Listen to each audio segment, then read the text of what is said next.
乌克兰的兄弟们，你们朝思暮想的坦克开罐器我给你们送来了，就是我手里这款号称世界第一的单兵反坦克神器大英帝国制造的 NLAW。 该武器专业解决各类俄式坦克开罐烦恼，保质保量，童叟无欺。什么？怕不会用？你放心啦，在这儿我能给你打包票，你学习使用的时间绝对不会超过你的 iPhone 的开机时间，保证一盏茶的功夫让你收获你的第一辆 T90。 关于我们 NLAW 的使用限制，只要你在12到80岁范围，直立行走的智慧生命，能够熟练使用手机，都可成为我们合格的操作员。下面就让我为各位兄弟姐妹介绍一款开罐神器 NLAW。这把反坦克武器还是让瑞典与法国这两个小老弟按照大英帝国皇家士兵的需求来制造的，本是皇家专用反坦克武器。这不听到乌克兰的兄弟们有难了吗？那就先派个 C17 送来2000枚 NLAW， 在这儿提前祝大家个个收获属于自己的1:1 T90 坦克手办。说起 NLAW 反坦克武器的由来，还是因为当初发现皇家卫士面对铁疙瘩时的无奈，于是就想着给这群步兵配一个简单粗暴的武器。想到这儿，大英帝国便立即发起轻型反装甲武器的项目招标。后来瑞典博福斯公司研制出的 NLAW 反坦克导弹基本满足了皇家卫士对武器的要求，完美符合项目要求，从而获得晋级机会。就攻击方面， NLAW 反坦克武器最擅长的就是给坦克开盖，直打 T90 坦克天灵盖，简单粗暴，一发解决战斗。下面我就介绍一下 NLAW 反坦克武器的价格。虽说不便宜，每枚 NLAW 反坦克导弹都价值26000美元，打一次就相当于扔掉37部 iPhone 13手机。但你想想，一发一辆俄罗斯的 T90 坦克，拿26000美元去换俄罗斯数百万美元的坦克，怎么想都是值的。更别说比美国的标枪导弹还要便宜，如今已经有多个国家装备了。这不，先给乌克兰的兄弟们2000枚 NLAW， 不够了就再发个 email， 数量都不是问题，重要的是能帮你解决问题，并且保证售后服务令你满意。NLAW 反坦克导弹的体积十分娇小，实在是太适合步兵作战时携带了。NLAW 整个长度才1020毫米，总重只有11.6公斤。另外 NLAW 的导弹主体直径115毫米，头部直径150毫米，每秒能飞出去200米。500毫米的军制装甲在 NLAW 眼里就是一块豆腐。NLAW 导弹最大射程1000米，若是攻击移动目标的话，这个有效距离就会缩短到600米了。也正因此 NLAW 才被设计成一款一次性武器，要不然你还要拖着发射筒躲避敌人的追击。所以建议乌克兰的兄弟们在使用后赶紧就跑。NLAW 反坦克导弹的发射器采用玻璃钢制成，同时为了方便瞄准，还安装了一个2.5倍的日间瞄准镜。另外还有电池与跟踪系统，若是想晚上作战，你也可以把瞄准镜换成热成像仪使用，就算是晚上你也能发现冒着黑气的 T90 坦克。NLAW 反坦克导弹是一款短程发射后不管反坦克武器，凭借着娇小的身躯，也让它非常适合在各种环境下进行发射，并且对于操作的要求非常低，你可以扛着发、夹着发，甚至是躺着发都没有问题。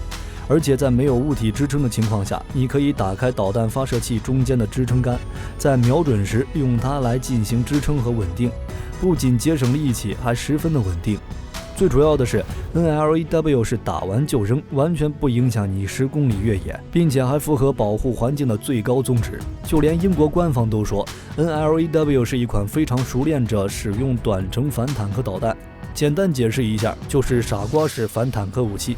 下面我给大家细数 NLAW 反坦克武器的3大特点。第一个就是 NLAW 所采用的液体平衡发射技术，它的后抛配重液体射程约为3米左右。正因为这种软发射模式，能够让你可以在狭小的房间里进行发射，不像2战时期的德国铁拳，发射时后方10米寸草不生。NLAW 让你完全没有这方面的后顾之忧。导弹在发射后会经过2次加速，第一次是在发射时加速，能让导弹以每秒40米的速度冲出去。等导弹到了安全距离后，才会由2级固体火箭发动机进行2次加速。经过2次加速后，速度甚至能达到每秒200米。这种软发射最大好处就是在城市巷战中能够起到非常好的作用，射手再也不用害怕因为导弹尾焰暴露自己。第二个特点呢，就是 NLAW 导弹战斗部采用了高爆攻顶战斗部，这也就意味着 NLAW 并不是依靠战斗部击穿坦克，而是在爆炸后形成一个穿甲弹，依靠动能击穿坦克装甲。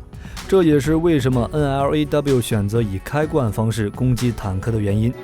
坦克头部毕竟是最薄弱的地方，朝这个地方攻击反而更能一击制敌，直接给坦克造成致命打击。不仅如此 ，NLAW 面对那些建筑物掩体同样是伤害爆表。凭借着爆炸威力，能与钢筋水泥的墙体硬碰硬，爆炸产生的威力足以将墙体炸出大洞。后面进行攻坚任务的士兵就可以从这里进入目标建筑。第三大特点就是 NLAW 所采用的预测瞄准技术来进行制导。这个制导模式又被称为 PLOS 制导模式，你需要激活制导系统，然后用瞄具瞄准目标，连续3秒就能发射。发射后，制导系统还可以自动考虑距离、风速以及敌方运动目标速度等。这什么概念？当你躲在墙体掩体的时候，有一辆俄罗斯的 T90 出现在大街，你只需要瞄准3秒就能摧毁这辆坦克，获得1-1的坦克手办，而 T90 根本反应不过来，这简直是巷战神器。要知道，美国标枪导弹的热成像瞄准装置在操作前需要先进行冷却，从冷却到发射至少要耗费30秒左右。在瞬息万变的战场上，30秒足以发生很多事情。我这边 NLAW 都摧毁10辆8辆的坦克了，你那边还在冷却瞄准。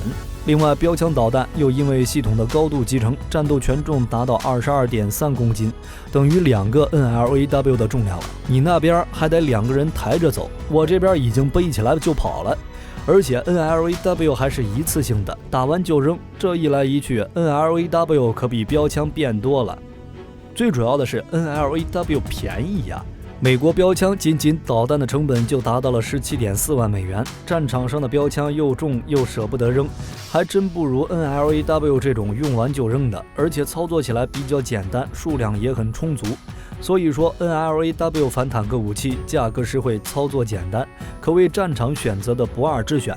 买不了吃亏，买不了上当。目前 NLAW 反坦克武器已经大量装备皇家士兵，这次赠送给乌克兰兄弟的2000枚，定能旗开得胜。不够就说，我这边再派几架 C17去送，万望胜利后能给个好评。好了，本期内容就到这里了。你们是选择又贵又重的美国标枪呢，还是选择价格便宜、用完就扔的 NLAW 呢？欢迎评论区留言讨论一下，我这边安排送货上门，下期内容更精彩，再见。